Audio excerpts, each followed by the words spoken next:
Сәлем достар, бүгін бірінші сыныптың математика сабағы 122 сабақ. Сабағымыздың тақырыбы жиын. Бірінші тапсырмаға қарайық.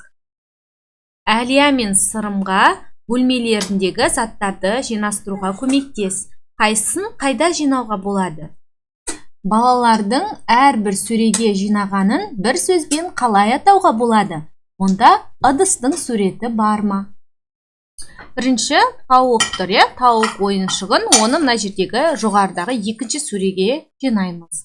Одан кейін кітапты мына жерде кітаптар тұрған сөреге жинаймыз.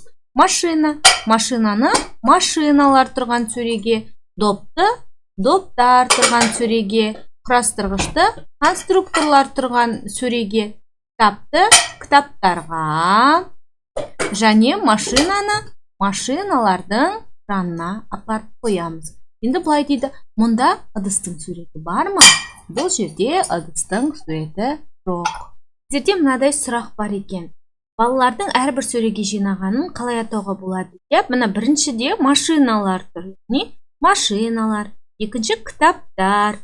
Үшінші мына жерде жұмсақ ойыншықтар, конструкторлер, кубиктер және доптар деп барлығын белгілері бойынша атасақ болады. Енді есіңде сақта. Бұлардың барлығын жиын деп алсақ болады. Неге? Өйткені жиын дегеніміз олар ортақ белгілері, яғни қасиеттері бойынша біріктірілген нысандардың тобы.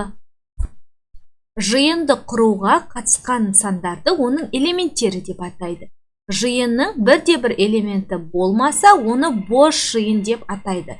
Енді қарайық, тең жиын және тең емес жиын қандай болады? Нәтижедегі екі ұяшықты қарайық. Екеуін салыстырайық. Міне бірінші жиын, міне екінші жиын. Екеуінің элементтері бір-біріне тең. Бұлар тең жиындар. Неге тең? Өйткені қараңыздар. Екі жиында да қуыршақ бар, екі жиында да кубик бар, екі жиында да доп бар. Яғни екі жиынның элементтері бір-біріне тең. Енді келесі жиынды қарайық. Екі жиында да қуыршақ бар, екі жиында да кубик бар, екі жиында да доп бар, бірақ машина екі жиында да жоқ. Машина тек қана бірінші жиында бар, екінші жиында машина жоқ. Яғни бұл жиындар бір-біріне тең емес дейді екенбіз. Ары қарай екінші тапсырманы қарайық. Жиындардың атауын дәптеріңе жаз. Әрбір жиын үшін тағы да бір элементтен ойластыр. Оларды жаз. Бұл жиындардың әрқайсында элементтердің саны тең. Енді қарайық, жиындардың әрқайсына ат қойды. Біріншісі бізде нан тағамдары, екіншісі көкөністер, үшіншісі сүт тағамдар, яғни сүттен жасалған тағамдар. Енді бізге бұлай дейді, әрбір жиын үшін тағы бір элемент ойластыр дейді. Бірінші қарайық, міне печенье, тәтті нан, бәліш, батон нан, және тағыдан әртүрлі нанның түрлері тұр. Мына жерге тоқаш деп біз жаңа бір элемент қостық. Енді қарайық, орамжапырақ, қызылша, асқабақ, қияр тұр мына жерде. Және помидор тұр, қызанақ. Және біреуін қостық, сәбіз. Мына жерде сүт, сүзбе, құрт, май, йогурт тұр екен. Біз оған ірімшік деп тағы бір элементті қостық. Ары қарай үшінші тапсырманы қарайық. Суретке қара. Сырым мен Әлияның қорабындағы және көк қораптағы заттар жиынын қалай атауға болады? Міне қараймыз. Бірінші сырымда кілең кубиктер тұр. Яғни бұл кубиктер жиыны.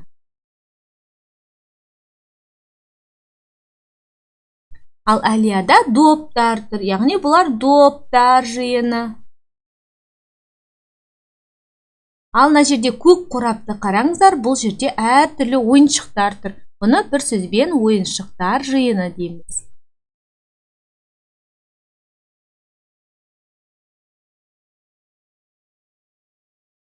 Төртінші тапсырмаға қарайық. Әрбір жиынды қалай атауға болады? Әрбір жиынның элементтерін ата. Бұлардың атауын дәптеріңе жаз. Бірінші, бұл жерде жұмсақ ойыншықтар, қараңыздар. Аю, қоян, мысық және жылқы. Бұлар жұмсақ ойыншықтар жиыны.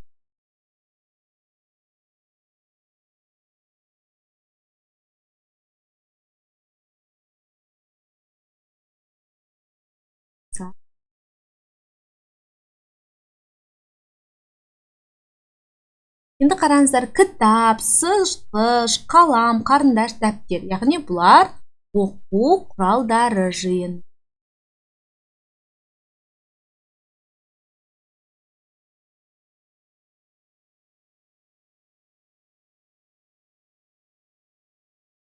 Оқу құралдары. Сонымен біздің бүгінгі сабағымыз аяқталды. Көңіл қойып тыңдағандарыңызға көп рахмет. Келесі сабақта кездескенше сау болыңыздар.